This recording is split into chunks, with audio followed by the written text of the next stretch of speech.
اللہ تبارک و تعالیٰ نے ارشاد فرمایا ان الذین آمنوا وعملوا الصالحات سیجعل لهم الرحمن ودا، کہ بے شک جو ایمان لائے، جنہوں نے نیک صالح اعمال کیے، اللہ تبارک و تعالیٰ ان کی محبت لوگوں کے دلوں میں جو ہے وہ پیدا فرما دے گا۔ اب آپ اس سورہ مریم کی آیت کریمہ پہ ذرا غور کریں کہ جن اللہ تبارک و تعالیٰ کے نیک بندوں کا ذکر کیا گیا کہ ان کی محبت لوگوں کے دلوں میں اللہ تبارک و تعالیٰ پیدا فرمائے گا، وہ کون ہیں؟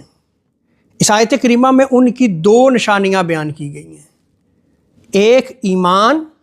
اور دوسرا عمل صالح یعنی نیک اعمال، یعنی وہ صاحبان ایمان بھی ہوں گے اور نیک اعمال سر انجام دینے والے ہوں گے، اللہ تبارک و تعالیٰ اور اس کے رسول پہ پختہ ایمان اور یقین رکھنے والے ہوں گے، اللہ اور اس کے رسول کی اطاعت کرنے والے ہوں گے، اور اللہ اور اس کے رسول کی نافرمانی سے یہ بچنے والے ہوں گے۔